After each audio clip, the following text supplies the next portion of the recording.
evening meeting since Katrina. Glad y'all are here. We have a lot of people here tonight. Give yourselves an applause here. We have quite a few children in the not mask here, I do that on Sunday, the babysitting in the back, so we're doing really well. We're going to ask Freddie Yoder to start us off with a prayer. Very much. Please remain seated and just bow your head and reverence. To our Father and our God, we thank you very much for the many blessings that you have given to the people that are here in this community.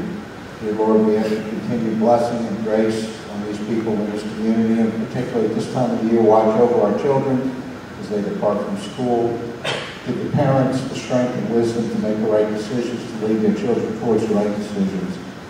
Watch over our elected officials, dear Lord, and let them be inspired with the word as well. And we ask these things in Christ's name, amen. And also ask y'all to pray for Timmy Todd's son, who you may have heard was in a motorcycle accident this weekend. So we want to say some prayers for him. As I understand it, he had surgery today or yesterday, and you know, he's healing, and just keep him in your prayers. Next up, we're going to have the Pledge of Allegiance by Joe DeRusso, who's going to start us in that. I pledge allegiance to the flag of the United States of America and to the republic for which it stands, one nation, under God, indivisible, with liberty and justice for all. Thank you, Joe. Next, I'd ask for a motion to accept the minutes of the March 16th meeting. Freddie made the motion. Who would second? Ray Bergeron seconded. All in favor? Aye. Next, we're going to recognize our attending public officials, and I know Councilmember Guidry is here, and she's going to go first because she has another commitment tonight.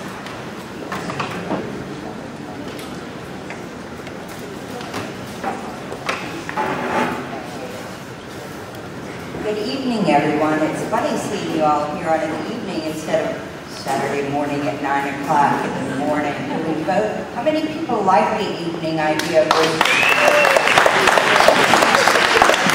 How many prefer the 9 a.m. Saturday morning?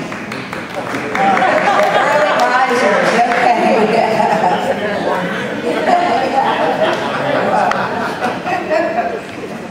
Well, first I want to thank all of the people who participated in the Lake Area Town Hall that I held here on April 17th. It was quite a success all across the back of the room and the side over there. We had every agency and department, from the Corps of Engineers to the Department of Public Works to Sewage and Water Board, to everyone you could possibly want to talk about on one-on-one with your issues. And then there were big presentations given up in front of the room. And I want to thank LCIA for putting, they recorded it and put it on the website. I don't know if it's still there, but it was there for a while. And I thought that was a really great idea too. So I thought it was a very good success, and I appreciate everyone's help on it. Let's see, I'm going to just run down the usuals. Street repairs, as you know by now, I'm sure, there was roughly $29 million for FEMA repairs that has been obligated to the Lakeview area, $41 million for the whole lake area, and FEMA doesn't use quite the same neighborhood boundaries as we do, but $29 million for Lakeview area. List of the streets and curbs and etc. can be found on the city's website under the Public Works page under Recovery Roads. So you can go on there and look to see if your street is listed. The bid should go out in August, and there should be work beginning in November. Fleur-de-Lis, the third phase of Fleur-de-Lis is currently in final design stage. Don't you think they would have had it figured out by now? Just saying. It's an $11.5 million project, and it's supposed to start in December of this year and be completed by summer of next year. So let's not hold our breaths, but it is on the way. There are no more obstacles, I know about that. Your alley grader is still very, very ill. It will be in the hospital here for a while, and we're hoping for a July time frame on getting the grader out and fixed. The RTA benches, it was determined that the RTA benches that have been put out in your residential neighborhoods with the advertising on them were not properly put out, that they should have gone through the City Planning Commission's design review folks first. And so we have asked the RTA and the City Park to remove the advertising signs, and most of those have been taken off, and they should be off by the end of this week. My office is going to be following through what the process is with City Planning Commission, and let me just take your temperature on this. Is there anyone who likes the advertising on the RTA bus benches? I just wanted to make sure that I was representing you all properly in front of the City Planning Commission. Good, okay. Street lights, the usual, we're getting caught up from Hurricane Isaac. They're down to about 4,000 lights out all across the city. That's an improvement from last year. And we're replacing with LED lighting, which will last much longer. I don't know if any of you or if your children were out at the NFL tree planting this morning. It was really, really a nice event on West End Boulevard. And I want to thank Connie Udo, Piper Katrina.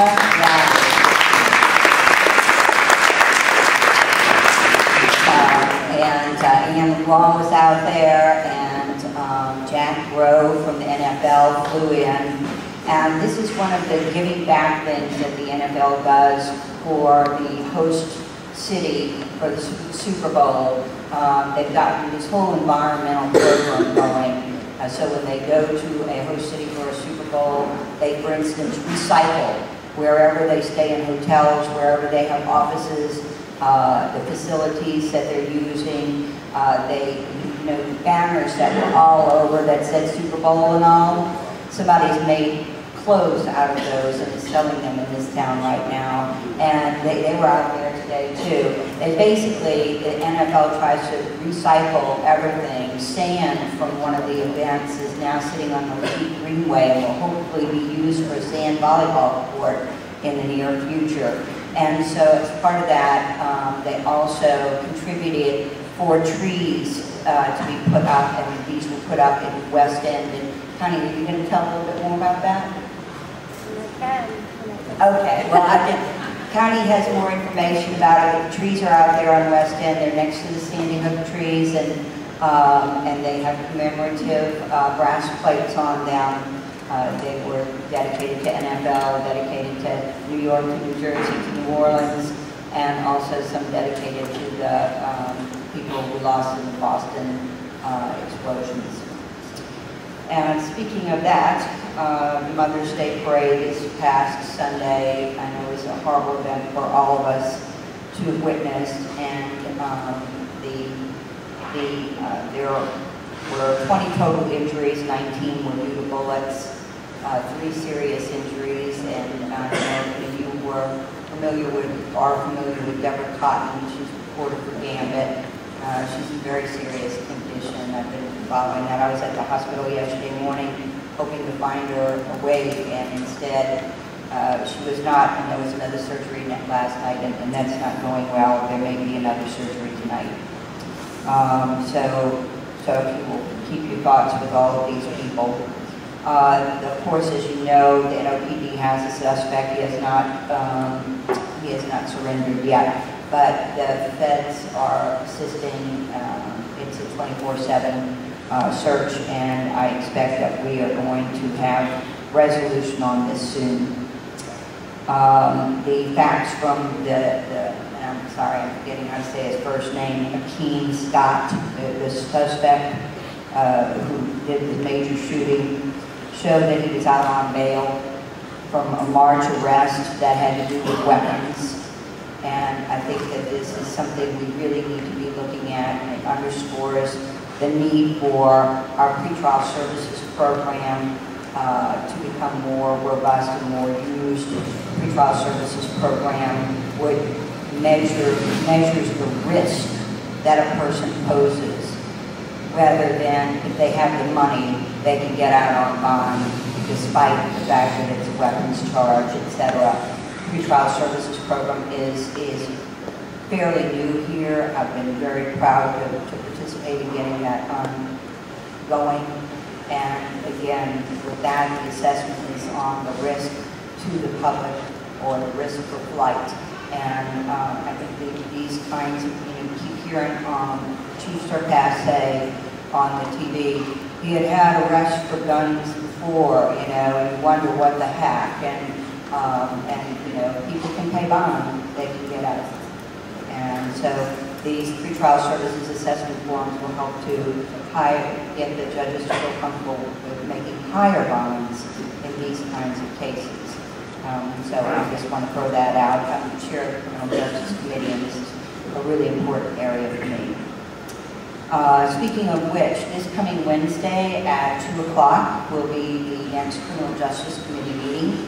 And I will be asking the mayor to present on the NOLA for Life program. This is the umbrella initiatives that he's doing and we're doing for murder reduction strategies, and I think it's a good time to do that. We've been planning it for some while, not just because of the events of last Sunday, but anyway, we'll be talking about the group violence reduction strategy, the ceasefire strategy, Flip the Script, Save Our Sons, all these initiatives that the mayor started last year and a half, and how they're working, how they're measuring success with them, etc.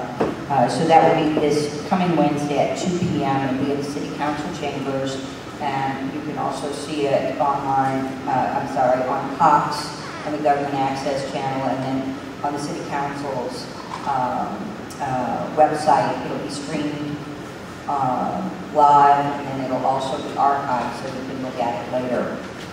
Also on that score, we'll be holding criminal justice mid-year budget meetings, June 26th, July 10th, and July 24th. This is something I started when I got in office and saw that the criminal justice entities were not giving us appropriate budget information, and it has resulted in us becoming much more knowledgeable about the different criminal justice agencies and courts and etc. and their funding sources. So our idea is that we need to know what's there to decide whether the money is going to the most effective programs in the most efficient places in the criminal justice system. Blight, another happy topic. But this is really good, guys. The blight ordinances, we've been working on them for quite some time. The May 29th Housing and Human Needs Committee meeting at 10 o'clock a.m. It's May 29th. We will be, the mayor's people will be presenting the ordinances that they're proposing, and these ordinances will give us a lot more tools to fight blight, and including minimum property standards for both vacant and occupied properties, more stringent interior and exterior requirements. It substantially increases the fines for non-compliance, and that, of course, will force people to either sell or to fix up. So we're very excited about that, and that's May 29th, and then it'll go through to the City Council. Lastly, we are also, we have just recently on the City Council passed a neighborhood participation plan that has also been a collaborative effort between the City Council and the Mayor's Office, and I'm very excited about some parts of it that I started with. When we started this, it was as a result of some problems we had on Magazine Street in District A, and we started a pilot program in the City Council that required people to use signs, put out signs when they were asking for conditional use or for zoning change or that type of thing. That was wildly popular, and so now it's going to be instituted as a permanent part of our neighborhood participation plan and notification of neighbors when there's going to be a development or a change in zoning that requires city approval. So that has just gone into place, I'm pleased to say. Any questions? I answered it all. That's got to be your first. All right. Thank you all very much.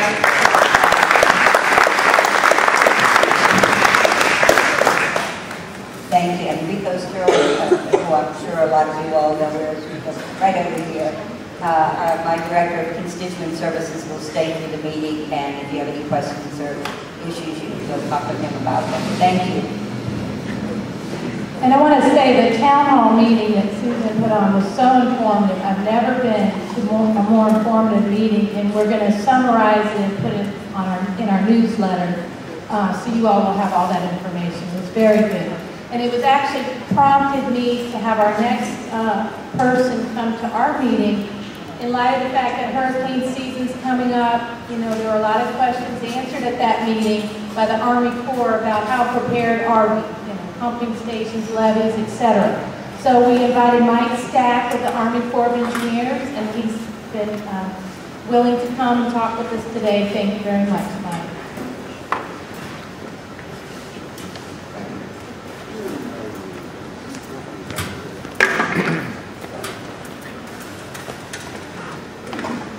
Okay, so thanks to LCIA for asking us to come this evening to talk about hurricane preparedness.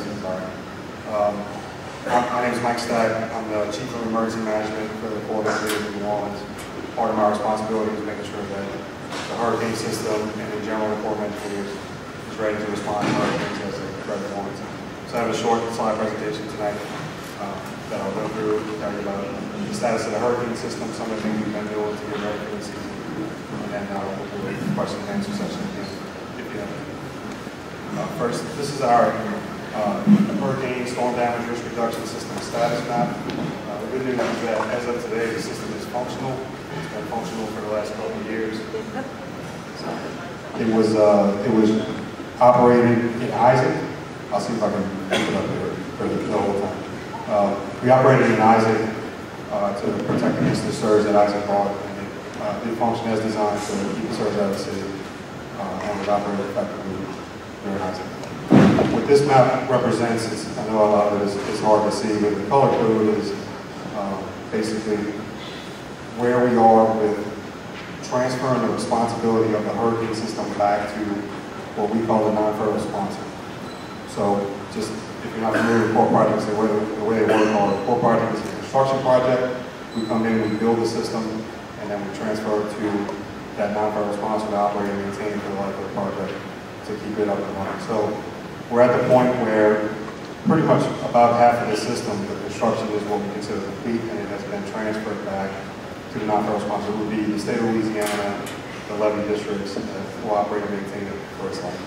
There are still parts of the system that are under our control because they're still considered under construction. And so our responsibility is to operate that system as we need to if a storm would approach to make sure that it can defend against the surge. So on the map, red is Corps of Engineers, blue is non-federal sponsor. So you can see, particularly in the Lakeview area, the lakefront levees are complete. They've been transferred back to the non-federal sponsor. Of the outfall canals, as we know, interim structures, they're still under Corps of Engineers control. So the levee district, the actual Orleans levee district, will take care of the levee system, and we'll take care of the interim control structures that we have for the last few years going into the season. And then just the yellow one there, which is not a lot of it on the map, is anything that we anticipate transferring before the 1st of June, and there's nothing in this area that we expect that.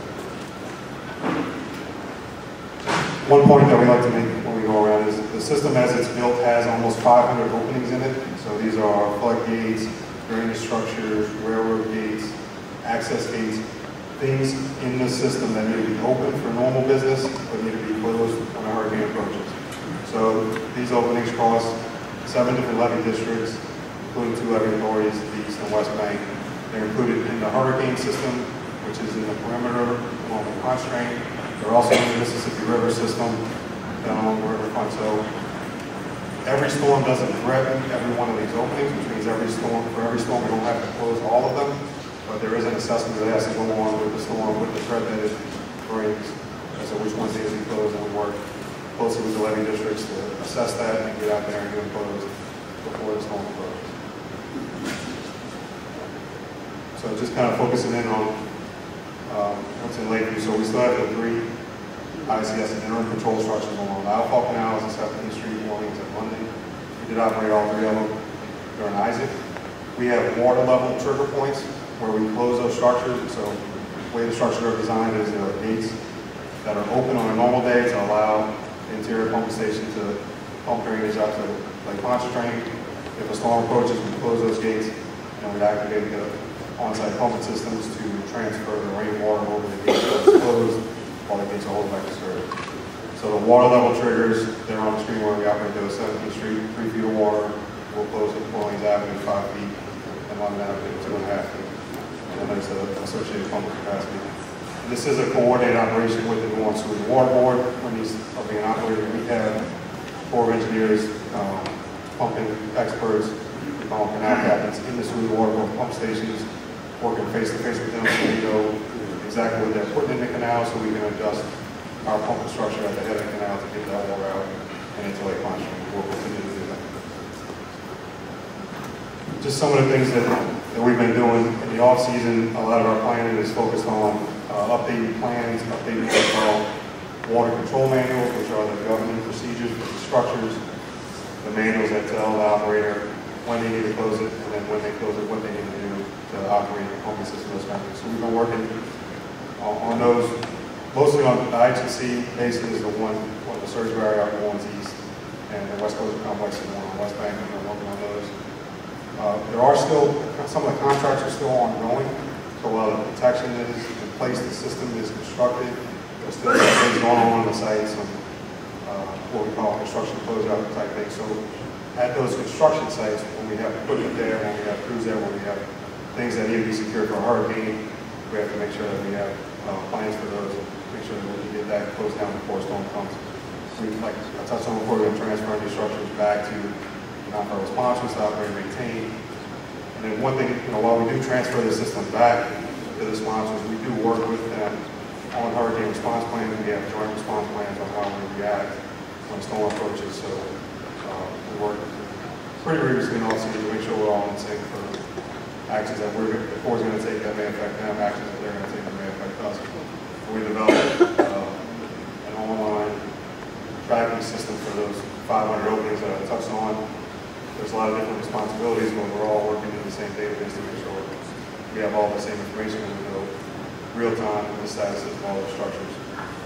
And then on the bottom is just the activities that we at the Corps have been doing to get ourselves and our team ready. We held a tabletop exercise, which is basically key leadership sits around the table and we throw out fake hurricane scenarios and everybody talks about what are they going to do if that happens, what decisions are they going to make, what information do we need. We did that with our local sponsors, so the non-federal sponsors who are responsible for the hurricane system were in the room with us. We did that last week.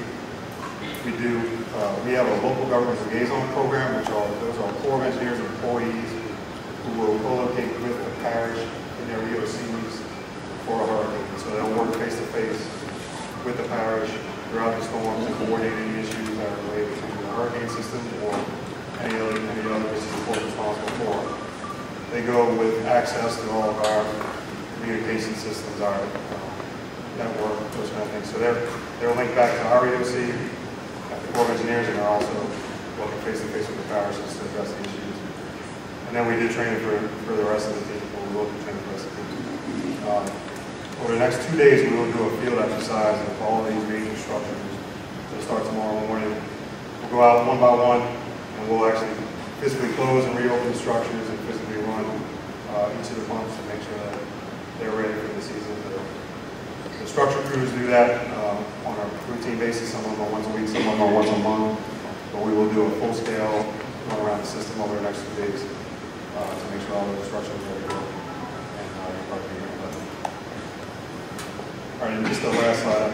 I know the interesting topic right now is the permanent pumps. We do have A couple things to update you on. We issued notice to proceed, which is basically approval for the contractor to begin work on the 6th of May last week to go out and begin construction of the pump stations. What you see on the screen are conceptual designs from the winning contractor. This is the concept of what the end construction product will look like out there. They are conceptual, the final designs are not done.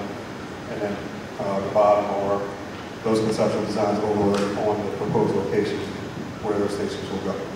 So we issued the notice to the contractor to get started last week after we worked through the protest things that we've had in the last few years. The construction duration we expect is 44 months.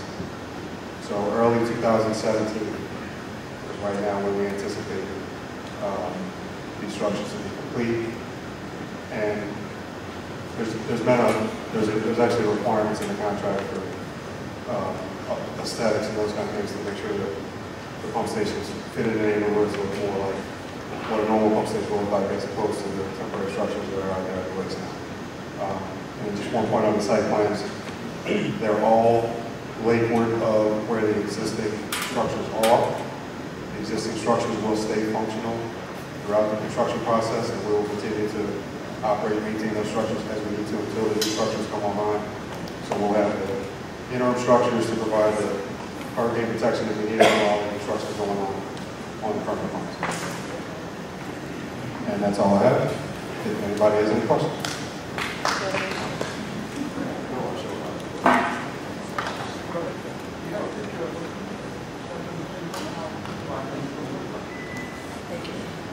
So the conceptual design is the same. The 17th Street Canal would obviously be bigger, but the idea is the brick building on the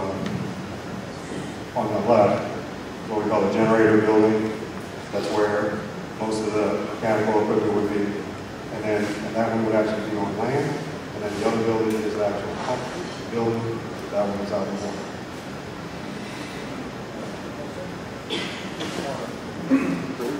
Considering the temporary pump, if there was a power outage, how long can they operate or whatever backup power during a prolonged rainstorm event like Isaac?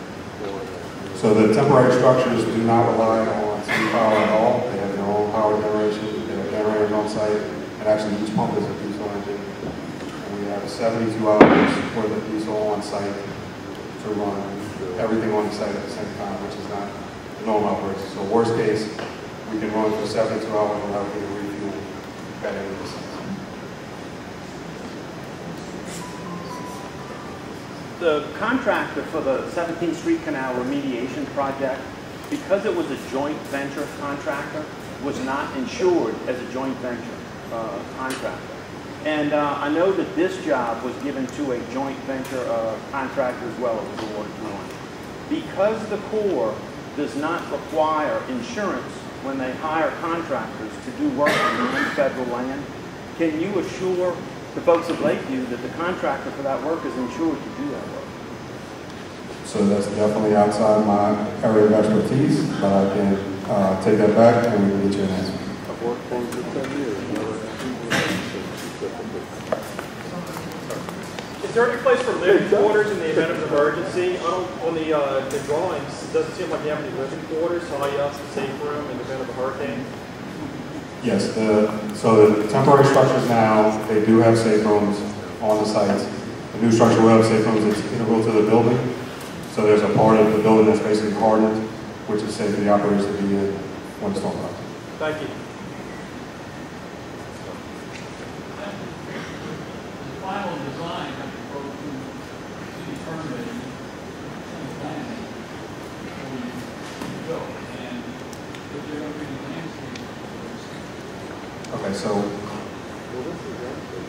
I don't know the exact answer on the first one, but to touch on the landscaping, part of the requirements, and you can see some of it kind of in the conceptual drawings, one of the requirements was to minimize the impacts both visually and noise, if you will, to the surrounding areas. So there are requirements and actually things in the proposals for sound, dampening walls, double thick walls, vegetation at the property lines to hold to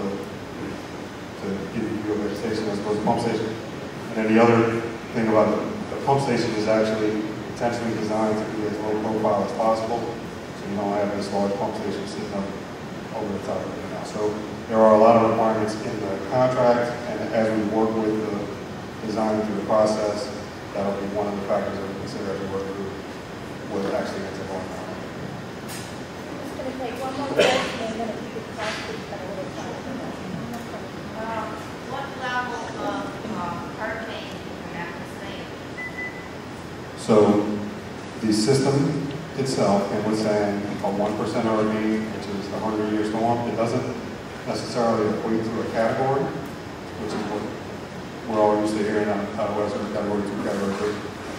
It's designed by a very detailed probability analysis of what storm can actually occur in that type of event. In general, the system is designed for something on the order of a slow moving category 3, although that's not what the actual design is, it's the 100-year event. The structures themselves are the safe houses, which is where the people are designed to withstand basically the forces of an F5 tornado, which are the worst thing that a hurricane can throw at it. The pump station itself is not designed for that standard. Usually it's 135 miles an hour, although I don't have the specifics on what they do.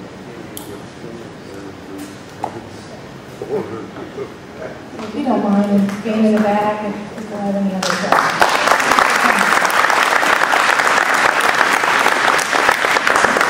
We had Councilmember Stacy Head on the agenda. She had a family member who's in the hospital, and she had to, say she'd come back for the next meeting. She couldn't make it tonight. Also, Senator Murray, who's always here, he's in Baton Rouge working, so he can't be here tonight either. But we have our school board representative, Sarah Houston, is here.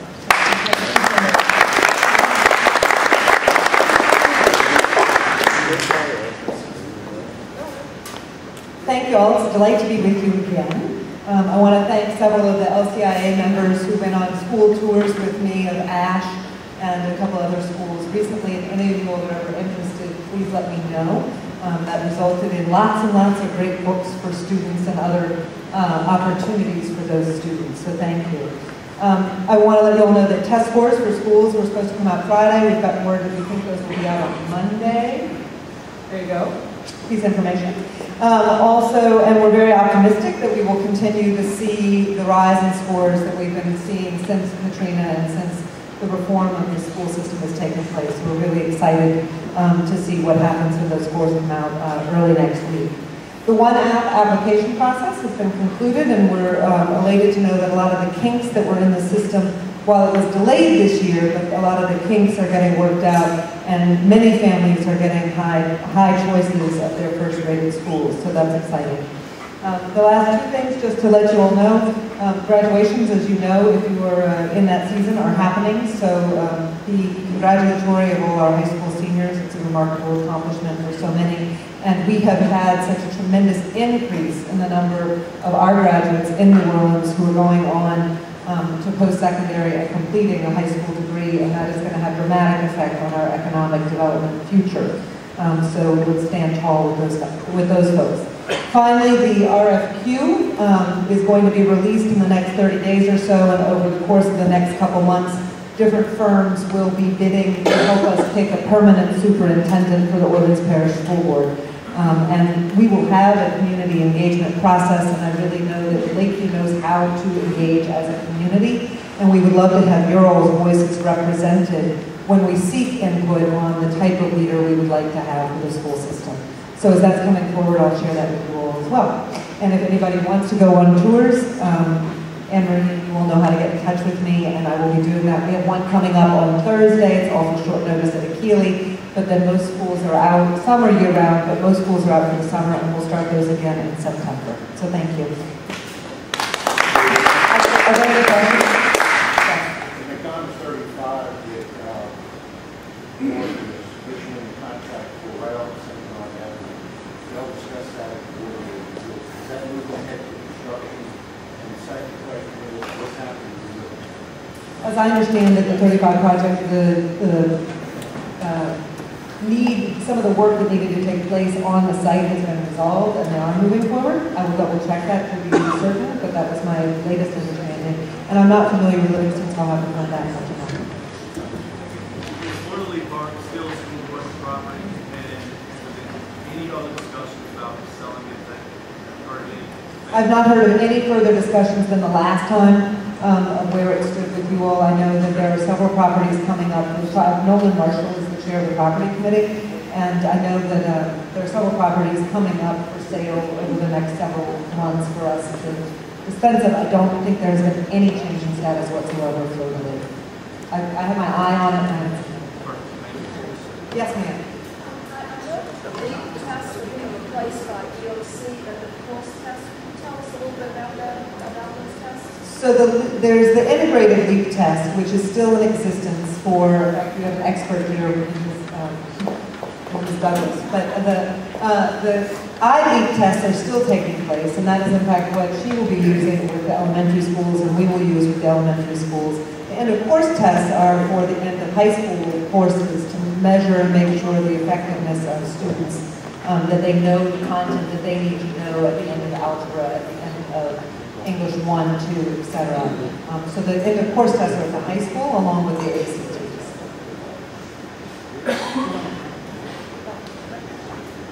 LEAP will eventually be changing to park assessments, and that will align with the new Common Core curriculum, but that'll be about 3 years down the road. Yes, ma'am.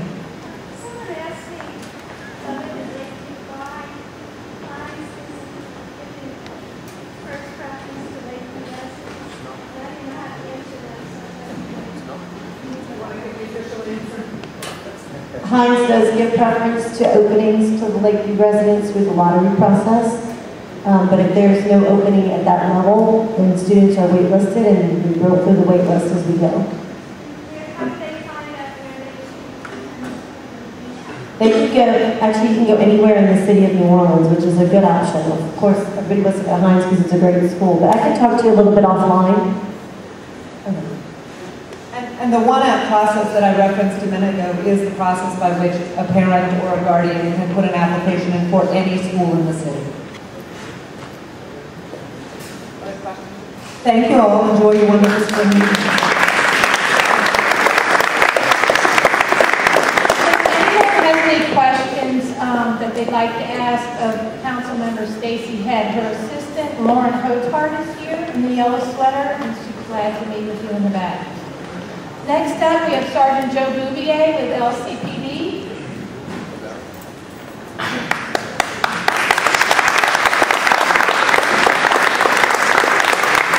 Good evening.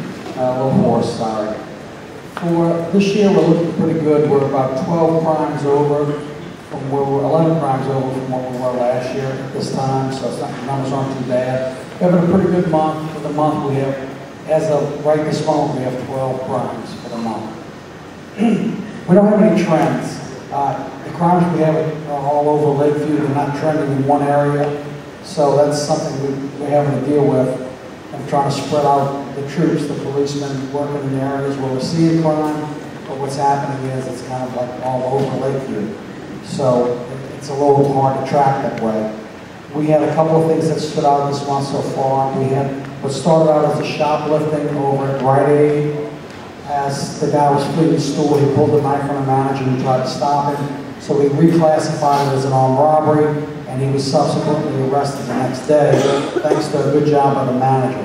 She got a license plate number, we were able to track him very easily, and he was arrested. So that case got closed.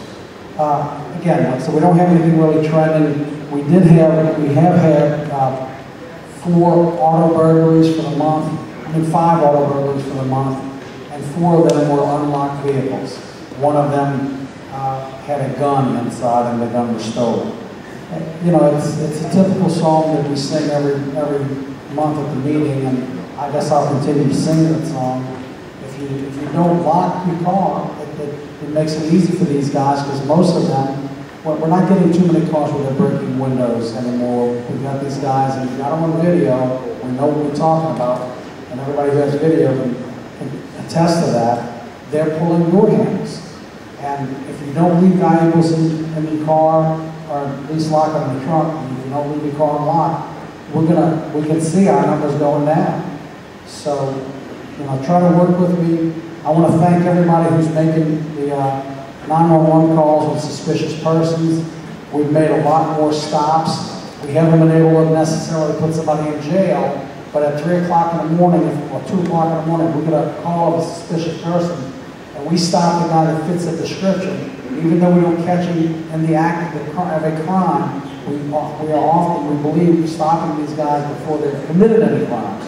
Therefore, we fill out an interview card, which is very common in the police department. They go into the file that all of the detectives look at citywide, and we are able to maybe close them on other crimes, or we're able to scare them away. Because now they know we've got their information, and they're not going to go commit a crime right after we stop them. So please continue to make those calls.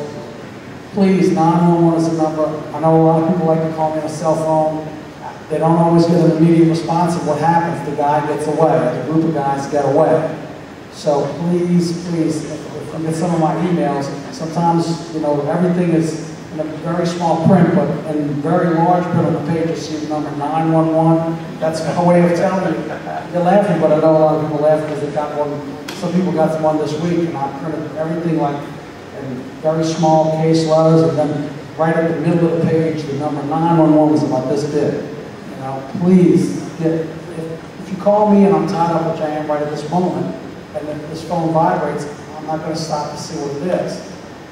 And we waste a lot of valuable time, and when you call 911, the call comes out. Every person in the 3rd district who carries a radio hears that call, right? So somebody might be right around the corner. So please make that call, and if you want to call me later or send me an email, I'll be glad to try to respond to you as intelligently as I can, which is limited today. But again, and I get some emails about something that happened 2 days ago, and the person sending the email often says that they just wanted to pass the information on to me and didn't call 911.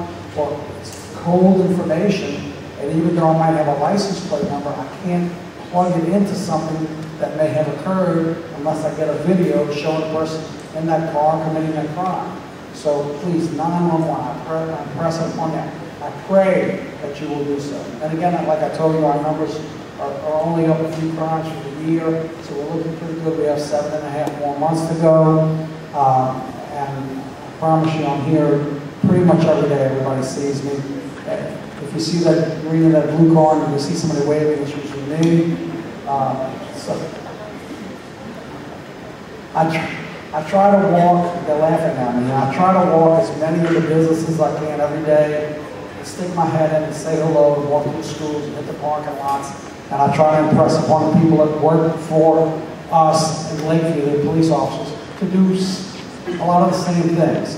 So if you see guys in marked cars, don't hesitate to talk to these guys so you become familiar with them. I know everybody knows trap, okay? Don't be afraid to talk to these guys, and if you have information for them, they'll pass it on to me, and we'll get an email out as soon as we can. Anybody got anything really quick? Yes, ma'am. Beyond burglaries, what is your feeling? I know there are no guarantees in life. What are your feelings about our personal safety in residential areas? If I'm walking my dog at night in a residential area, do you think I'm safe? I think it's very good. I think, persons crimes, we separate crimes on persons crimes and property crimes. Our property crimes are about average. Our persons crimes are doing, they're a little bit low for this time of the year so far. And I hate to say that because, I want to knock on wood. But for the most part, I don't see anybody walking that dog at 9, 10, 11 o'clock at night is a huge problem. I always find it difficult to believe that some people walk their dogs at 2 or 3 in the morning. But the guys that work those hours tell me that they don't have a lot of activity except for suspicious persons. So I don't see a problem. Lakeview's a good place. If you look at the news, which I know you all do, compared to the rest of the city, we're doing okay. Compared to the rest of the district, we're doing okay. The rest of the 3rd district's got a lot more problems than we do. But again, if you're walking your dog and you carry that cell phone around, which most people do today, and you see anybody walking around that doesn't live in your block and you know it, call 911. Walk into your house, call 911, get out of the way, so we don't want you to be a victim. And please give us your phone number and your name. If you don't want the police at your front door, we won't come there. But we will call you on the phone and get additional information from you. I'm getting a lot of complaint calls, 911 calls, and a person says, I don't want to talk to the police. I don't know if they think that we have to come to their house to talk to them, that we can't call them on the phone. Please talk to us. Please. Okay? I don't have to come knock to your door so the person sees who I'm talking to. But I can call you and say, is the person we have stopped, is that the person you called on? Okay? Please work with us. I had a guy watching a crime go down, and he wouldn't talk to us. And we stopped the guy about 3 minutes later, and we didn't have a victim or a witness. We had to fill out a field interview card, and luckily the Lakeview guy drove the guy home on Calliope Street.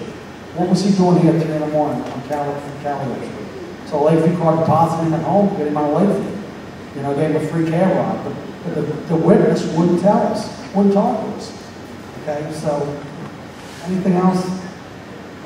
Yes, ma'am.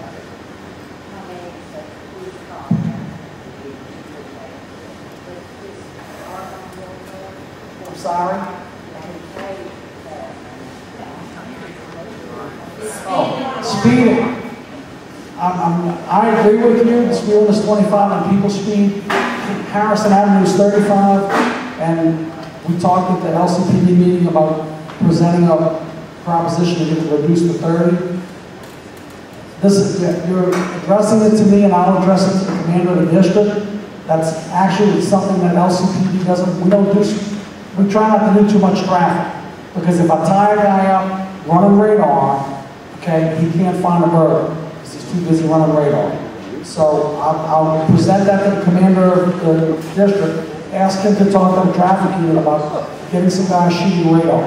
I agree with you, I don't disagree, but we can't tie up our police doing that sort of work, okay? And if you have any questions about quality of life issues, please get on the website, get Pat Smith's number, call him for quality of life, okay? Please let us try and handle your crime problems. Okay, thank you.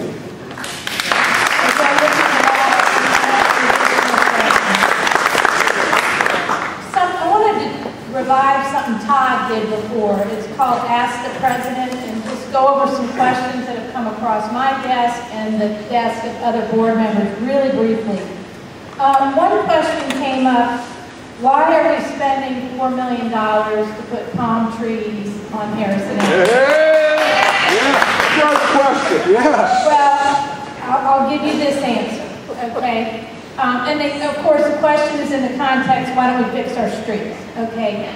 The monies, and Freddie can report on this during his report as well, but the monies for Harrison Avenue come from community block grants that are through HUD. Meanwhile, you've got $14 million in the Recovery Roads program that's going to the list of streets that Susan Guidry talked about. That's starting later this year and will hopefully be done, as she said, I think next year. So that's $14 million, and those are repairs to streets that were damaged because of FEMA.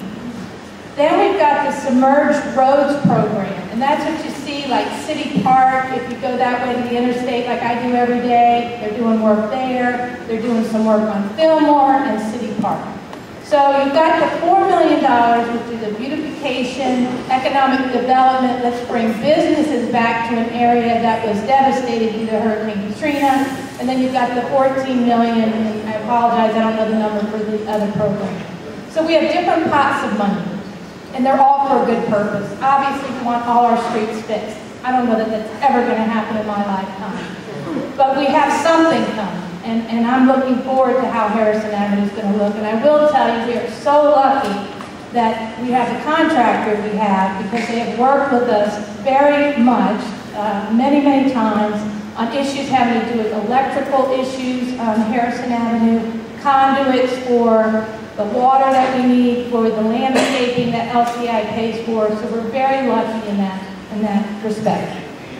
Yes. Freddie, how many streetscape projects have been on the city block the past few years? I mean, this is it's not just Harrison. There's probably 15 to 20 streetscape projects going on throughout Holdings Parish, again with these specified funds. So, when we were presented with this opportunity years ago, if y'all would like to of us to decline that money, then that was one option.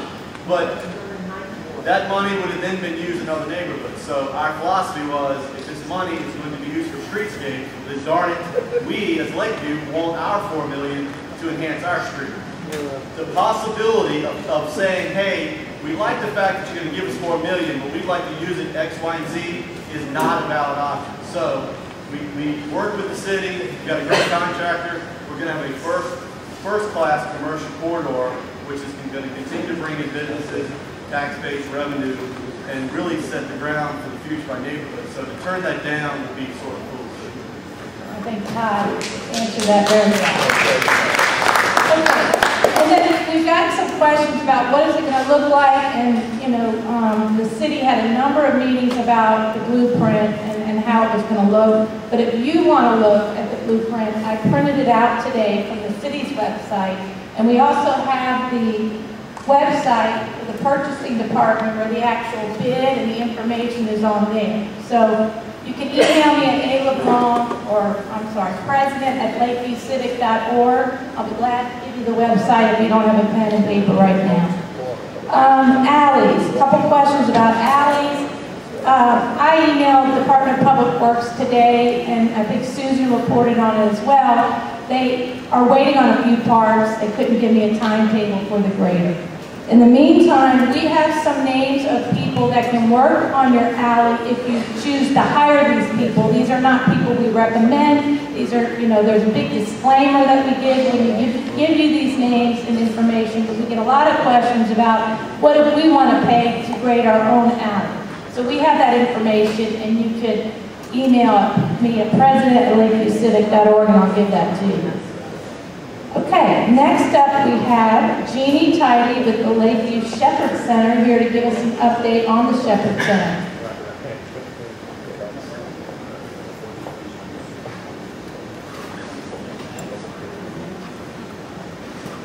Thank you so much.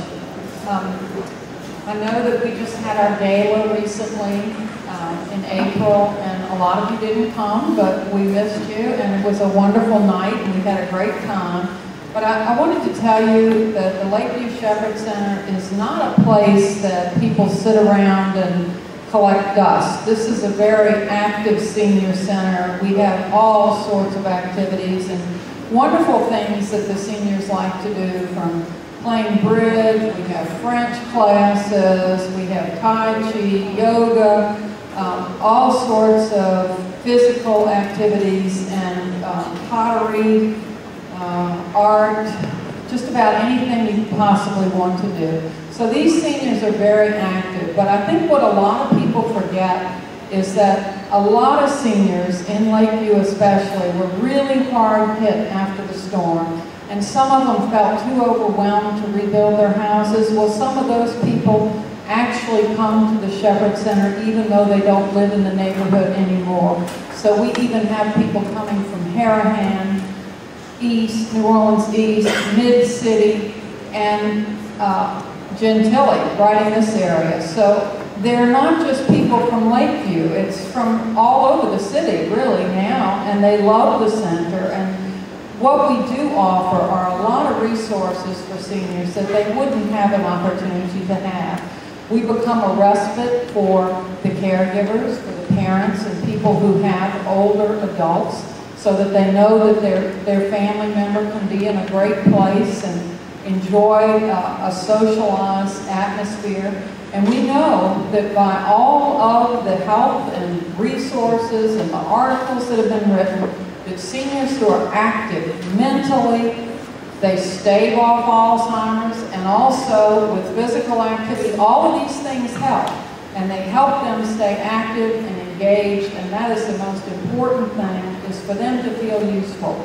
So I brought some things tonight to show you how talented these people are.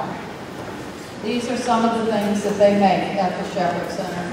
And they do this to raise money for the center themselves. They do hand embroidery, crochet, beautiful little tea towels that, have all sorts of little things on, from old cars, GTO and Corvettes and horses. So they're really beautiful, and I would encourage you to come by the Shepherd Center anytime and drop in. We have a little boutique there. You can contribute by that, or you can go to the website. And all of this last year, the things that they made raised $4,800 for the Shepherd Center, and that's no small amount of money.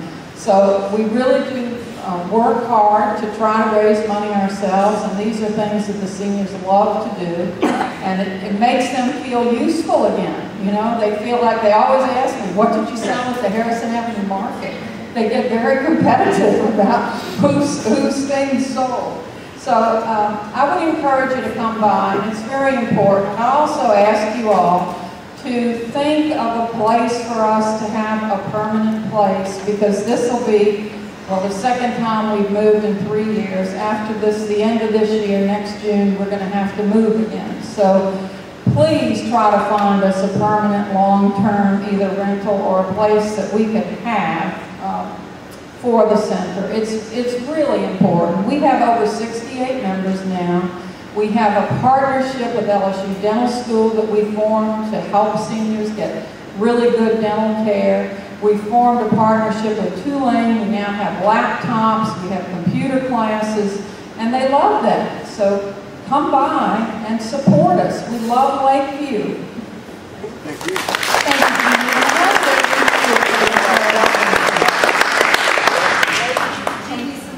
Jeannie left out about the delicious lunch of it. Oh, I'm sorry, sister. Every day, last year we served over 2,800 meals. Every day we serve a hot meal, not on paper plates, but on china with real stainless steel. We're not fancy, but it's real silverware. And we don't have plastic, and we recycle, and we really try to make it nice and very healthy food. We formed a little partnership with the people who own the Little Sparrow Farms over on 16th Street, so we get fresh vegetables all the time. And it is very good food, very healthy. And in the mornings, we always have some fresh fruit, bananas, oranges, tangerines, whatever's seasonal in there. So thank you, sister, for reminding me.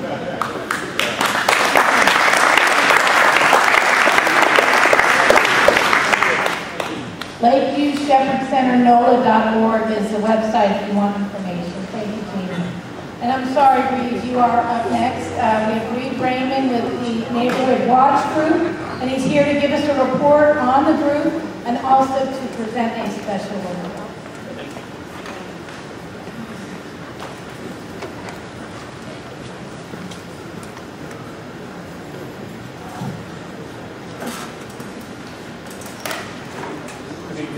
My name is Reed Raymond, and about 3 years ago, my wife Irene and I invited Doug Eckert to the house.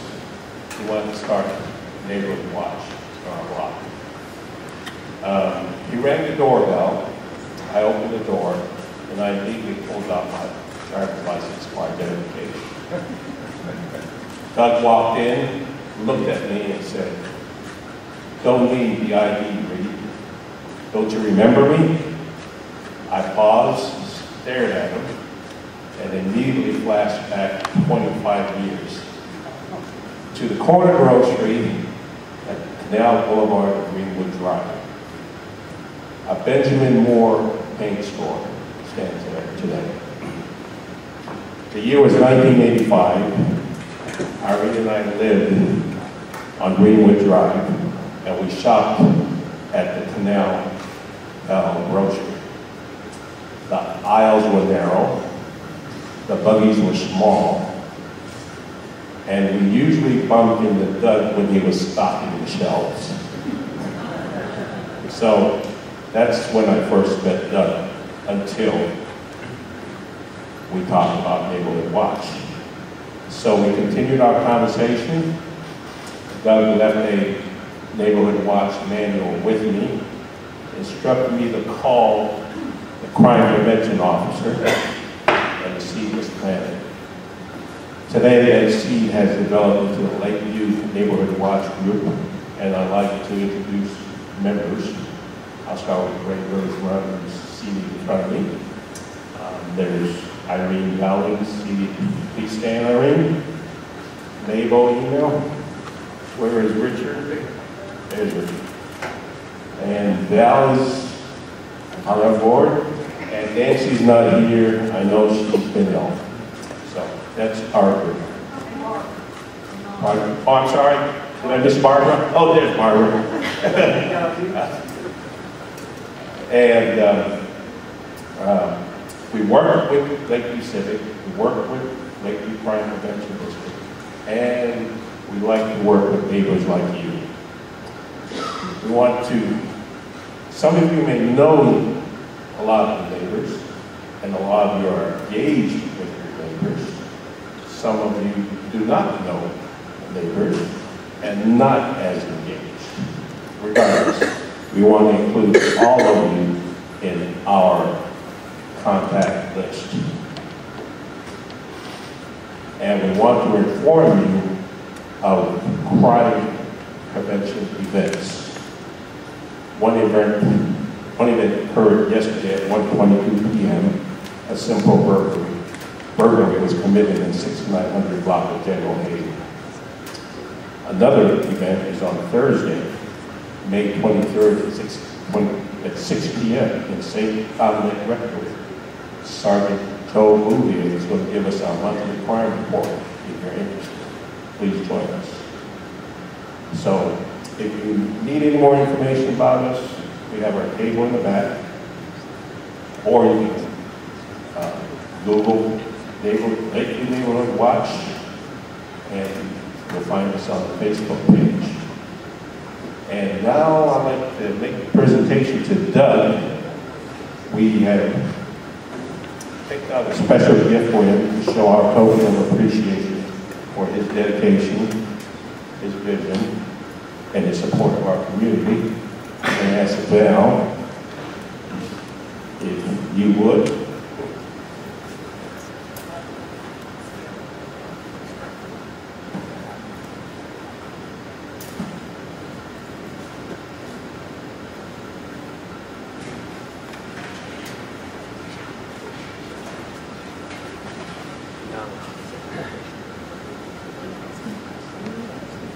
Doug was our former commander of LCPD prior to Sergeant Joe Bouvier. Doug got promoted and had to move, was asked to move, or a promotion or something involved in an advancement in his career. And he had to go to Algiers, and that's where he is serving right now, is in the 4th District. I just want to repeat what she says on the cloud. In appreciation for planting the seed that started neighborhood watch in Lakeview, we thank you. Lieutenant Doug Eckert, New Orleans Police Department, May 14, 2013.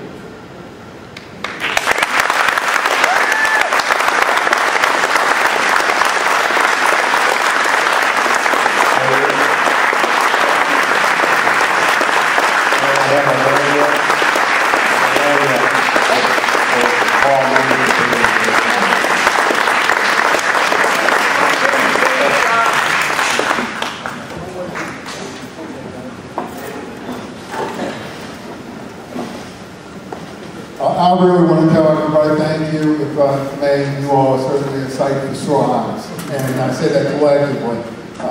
You know, the song, you know what it means to Miss New Orleans, you'll never know what it means from my heart to Miss Lakeview. And I am in Algiers, and it's totally different from what I'm used to. It's not a bad place. Let me just come right out and say it, but it is good. Now listen, I'll say this too. I didn't start anything, I just helped it along. And if you really want to start thanking people, then we started this end with Val Cupid. Because Val's the one,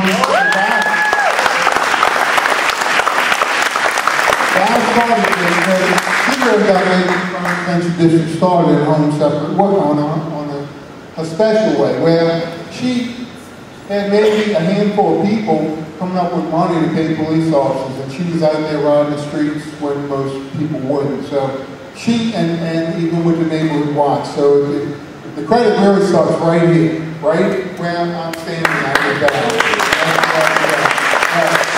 And then we come down the table and we look at front together, and who's the president of the Crime Prevention District? Mr. Ray. We're part of all this also. And we can just keep coming down to the whole board. Where Happy Bruno is. We got the Lakeview Crime Prevention District going. Because without him, I can tell you, it wouldn't have happened. And then,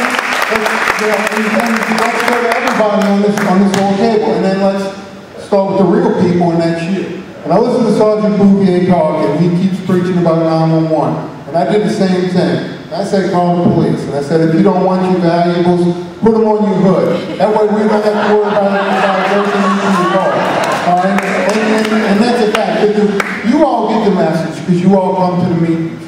You all hear it. All I can tell you is for your own benefit, you have everything to gain and more to lose. And it's up to you all to try, if you can, to get, even if you bring one more neighbor to these meetings and get them involved.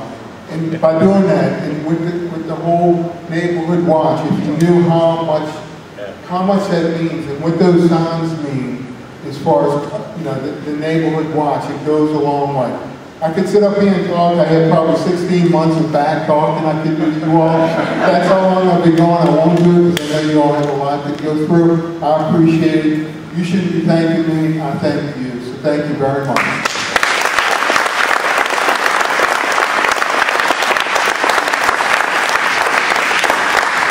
Thank you, Doug. We miss you. Appreciate you coming tonight. Wanted to encourage you all to get with Reed and Barbara and be a block captain. We really need block captains for the neighborhood watch group. We have enough members of the board that have volunteered to be block captains, and we've been told that it's not a whole lot of work. It's some emailing, it's some reaching out to the neighbors, which you've probably already done. It wouldn't be hard, and we really need to get people involved. So please, please, please, if you can't do it, get your spouse to do it, or get your next door neighbor to do it, okay? We want to fill this whole map up. Right, because like Joe said, this is the best place to live in New Orleans.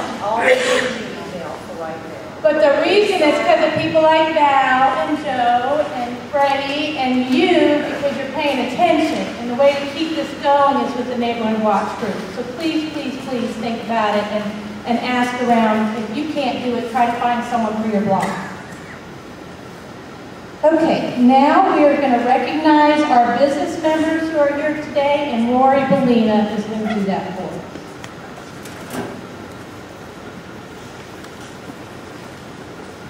Okay, first off, I'd like to recognize Party Rentals. They're in the back. They're also with the child care. They offer portable indoor and outdoor community golf courses for fundraisers, family reunions, summer camps, and birthday parties. They also have courses or holes for kids of all ages. If you're an LCIA member, you get 10% off if you book with them. If you want more information, you can visit rentals.com, or you can go see Mr. Salvo in the back. Earlier in the meeting, we also had Noah snowballs that donated snowballs. They're also available to rent for parties, summer camps, fairs, festivals, or corporate events. They have 3 locations, 2 in Lakeview and a new one in Harahan. You can visit noahsnow.com to find out more, and they're also shopping First members. And finally, we have BLG Solar Solutions in the back. They offer a 5 kilowatt system, which is only $5,000, but you can save $1,000 per year on electricity. They also offer a no money down package as well as financing. If you want to see more information about that, you can go to blgsolarsolutions.com, or you'll see their representative in the back. Thank you all for coming. Committee reports, and we're going to start off with Freddie Yoder with the Infrastructure Committee. Thank you, Ann. Harrison Avenue. Harrison Avenue has been a passion of mine since 2005 with the storm. In early 2006, there was a group of 5 people that put together and rebuilt the Lakeview Commission. There were 13 different districts in New Orleans that the city had organized. Each one of those districts was entitled to one main project. The funds from those projects were going to come from FEMA. We started in 2006 with the design that you see out there right now. That project was put together on paper, the schematics were put together, all the preliminary drawings, and basically what you see being installed right now is a lot of people's hard work, not only to build a project, but to reestablish a community and to show that this community is coming back. And that was our dream back in 2006. We were down, but we weren't out. We had one shot to prove ourselves, and we had one shot to establish a corridor down through the center of this Lakeview area that was going to last forever. It was going to be a hallmark of who this community was. You look at it as bricks and mortar. To me, I don't see bricks and mortar. I see people in this room that were devastated, and they were looking for something to hold on to, and they needed something to hold on to. Harrison Avenue gave us that hold. We talked about Harrison Avenue to the point of nausea, because every time we talked about it, people pulled themselves up by their bootstraps and they said, we can do it, we are going to do it. So it's not about bricks and mortar. And when that job came out, I said to myself, I'm going to do that job at any cost. And my construction company's out there doing it. A very expensive cost to my construction company to do substantially well. But I can tell you and assure you of one thing. When that project is finished, you will be so proud of the end product. You will be so impressed at what it does to draw people into this community. You will be so impressed with the people that are in total awe of what Lakeview stands for and what it represents about the people and what we can do, even when we're on our knees. That's what it means to me. The palm trees that are out there, I wish they could be a little bigger than they are. They're the biggest we could find. Let me give you a quick description of what you're going to expect. And I'm here to answer whatever questions you may have. There's going to be 20 palm trees like what you see out there right now, those date palms. They're some of the largest palm trees that you can buy. There's going to be 2 more windmill palms. There's going to be a total of 84 oak trees that are going to be planted in the sidewalk areas up and down the street. There's going to be a total of 21 more Lockwood pines that are going to be built. There's going to be a total of 3,848 daylilies that are going to be planted, 736 dwarf oleanders, 28 crepe myrtles. The list goes on and on. There's going to be bump outs and set aside parking areas. There's going to be brand new curbs. There's going to be brick pavers that are going to be put not only on the sidewalks that you see, but in all the crosswalks. There's going to be irrigation systems, new water lines, 1,150 lineal feet of new water line that's going to be installed, and all new subsurface drainage. It's going to be a showcase. There's going to be a total of 90 new lights. These are going to be double bulb lights. These are going to be lights with extensions on them and arms on them that you can hang baskets from them. It's going to be lights that you've seen if you've gone to Gatlinburg. It's going to be lights with the merchants. There's 32 merchants up and down this street, different businesses. I vision those merchants out there decorating at Christmas time, putting up their Christmas lights, changing the colors on the fronts of their stores, planting whatever they want to plant as far as Christmas decorations are concerned. This is the vision I see for what's in store for us. We saw this vision 7 years ago. There was a group of us that believed. And as we believe, more and more people got on the bandwagon and they believed. And I wonder, there's a lot of hard work to keep the city of New Orleans to live up to their commitment. $4 million is a lot of money. $4 million will do 1.5 miles of streets in Lakeview. There are 80 miles of streets in Lakeview. And for that $4 million, you would get 1.4 miles. What percentage is that? I don't know, but it's not much. But when you take that $4 million and you apply it against what you see out there, It's the gateway to our community. It's what everybody sees when they first come in here. For my money, that's where I want my $4 million. So is it a good investment? It's a matter of opinion. And everybody's got opinion, and rightfully so, and I appreciate that. But I think what that $4 million is going to do for this community is going to be unbelievable. But I know what it did do for us 7 years ago when it gave us all hope when we had no hope. So that's what Harrison Avenue means to me, and I think that's what it means for this community. And I can't look any more forward to hurrying up and finishing this project as quickly as we can. It is a 50-week project. We are busting our chops to get finished with it as fast as we possibly can, because that's what we want to do. We don't want any more inconvenience to those 32 businesses than we absolutely have to. So, are there any questions that I can answer pertaining to virtually anything with that project? It's brick walkways that go back and forth across the streets, and I mentioned it before. So, ask me what you want to ask me, and I'm here to answer whatever questions.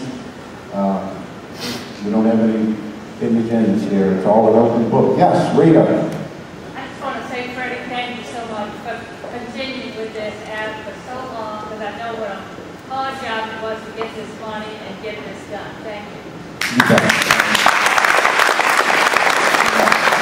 Any more questions? Okay, next up we have a Finance Committee Treasurer's Report by Tim Lyon.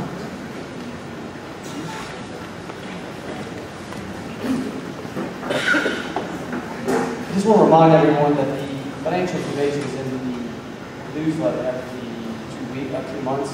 So I encourage you to take a look at that. I think the last published newsletter was the March information. It'll give you a high level of April 30th information, which is 4 months activity for LCIA. For the 4 months, expenses have exceeded revenues for about $6,900, which is approximately the amount that we exceeded revenue by last year. In addition, we have cash about $106,000, and of that cash, we have about $52,000, which is committed to projects in Lakeview area. Other than that, we have a budget of around $55,000 to $70,000, depending on certain things that happen during the year, and revenues about $40,000 to $50,000. The revenues, as you guys know, from memberships and newsletter, that's basically where we get our funding. And certainly businesses and other organizations from time to time give us contributions, and that's where we fill our gap and are able to have excess cash that we have today. Any questions?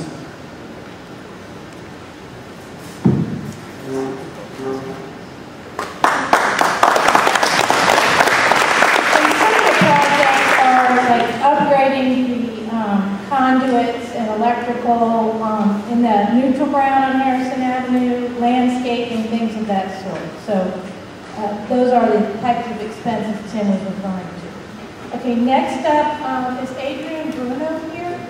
He's in Baton Rouge, okay.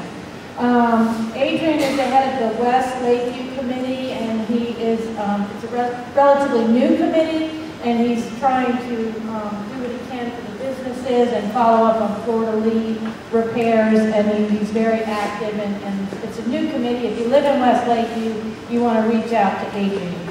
Ty Savant for the Community Activities Committee. We're wrapping up, guys. We're getting close to the end, so hang tight.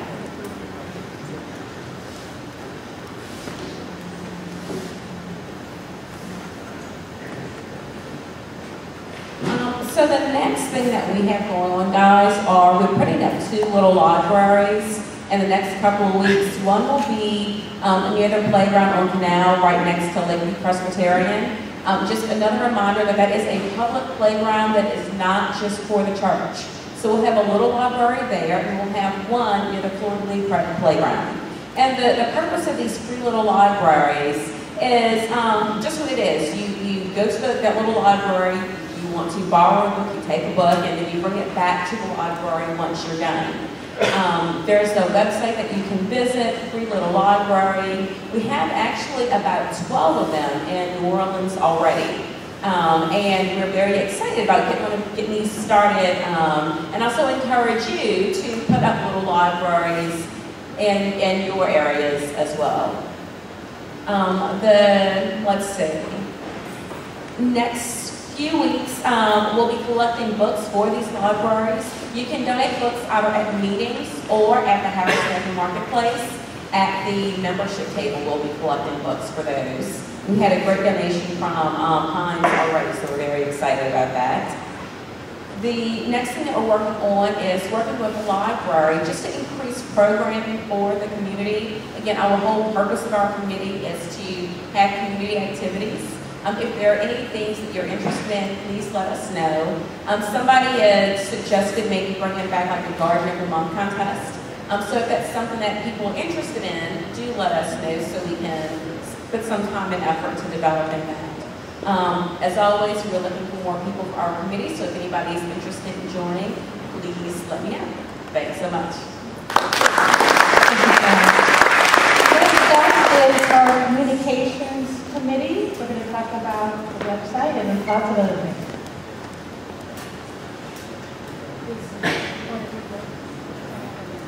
Hi, I'm Mark Udo, Chair of the Communications Committee. This is going to be a dual presentation here with Ralph Schindler, who is the Chair of the Technology Committee. We're going to tell you about a few things we have going on. So, why don't you do yours first? First, there's the Shop Lakeview first. If this is something you're interested in, you want to shop in Lakeview, go to the website, click on Shop Lakeview, it's on the left side. And the list is populated. As soon as Rory gets updates to the list, we will be publishing this on the website. So there's alphabetical, no preference here. All the way from accessible insurance, all the way down to upper, circle, family.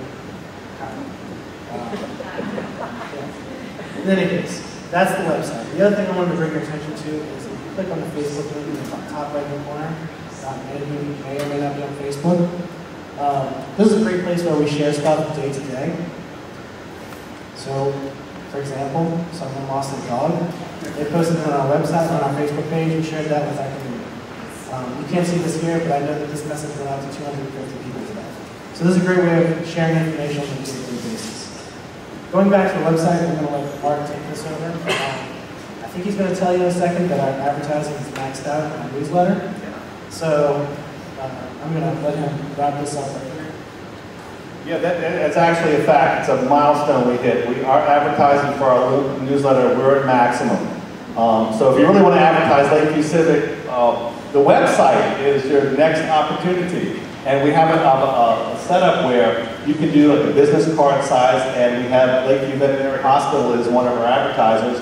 And the way it works is you can actually click on that and you can be driven to a page where we actually describe the business, about it, and it'll go directly to their website. It's linked directly to it.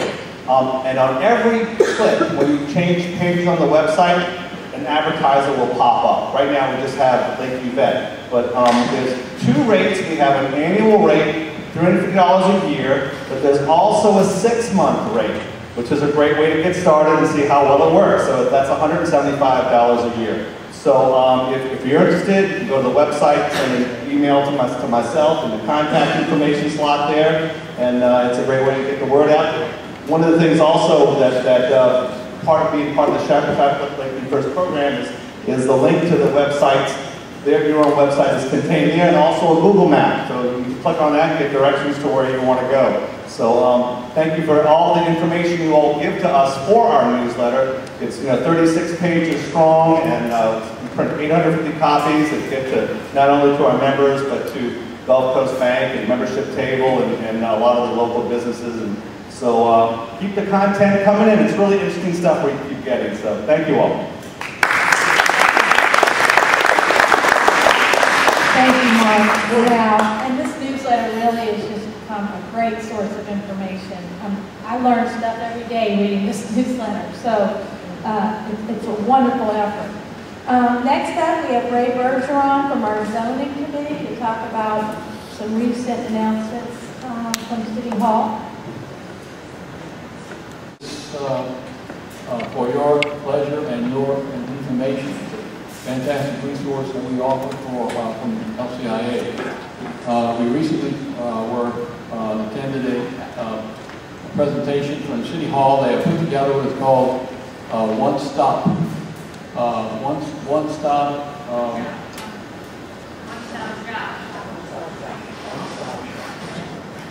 One stop shop. One stop, whatever. It's a single resource for all city permits and licenses. So it's all you have to do is go on the email address, and you can get information on anything.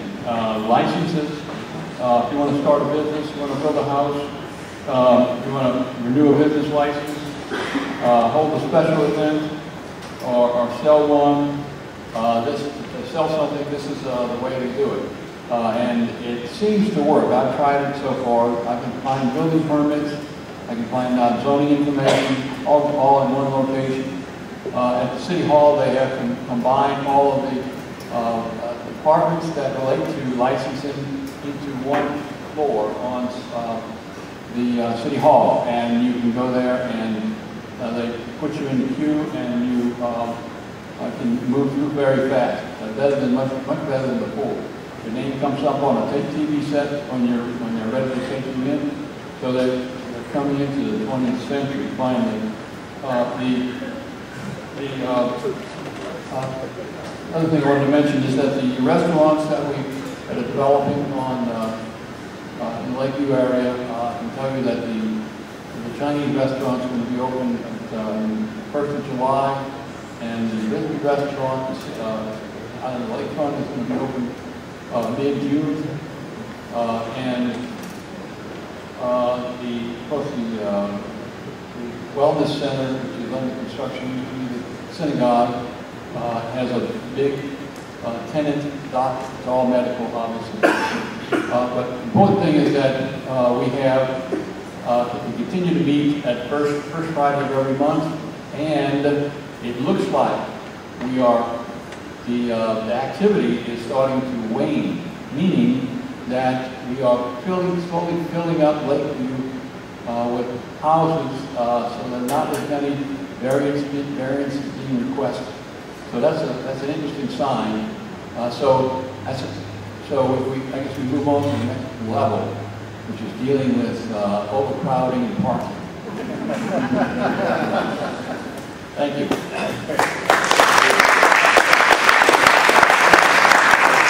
Tom Schatz is the other arm of our zoning committees that we have, and he's zoning compliance. So he gets a lot of complaints, and he follows up on them very thoroughly, very quickly.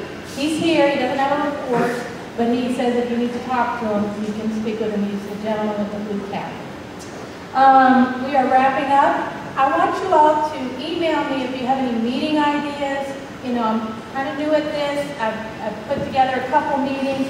I don't know if I'm giving you what you want in terms of information. My goal is to try to make these a little shorter. We all have lives, and I think if we could do it in an hour and 15 minutes, that would be great. That hasn't happened yet. At the same time, I want to provide you with information and things that you want to hear about. So email me, president@lakeviewcivic.org. Give me ideas. I'd like to thank Jan, who always does the soft drinks. Kathy always does those. Rosemary, Dan, and Jerry Landry in the back for helping with the food. And also, Jenny Schindler's been in the Sienna meeting room with all the little children. And spread that news, because that's something we're offering that should bring people with young kids to these meetings. I know when my kids were little, I could never make these meetings. So I think that's a great thing that we're able to offer now. And are you all good with night meetings? You think this is a good idea? Yes. Yes. Okay. All right. Spread the word so we can double this next time. I think we have more than we had at our last meeting. I want to double it in July. Anything else? Okay. Contact information is on the board, and thanks so much, Ralph, for putting this presentation together for us tonight. He's done such a great job with our technology, and thank you all for coming, and I just need a motion to adjourn. Brian, Tom, second. All in favor? Thank you for going. You can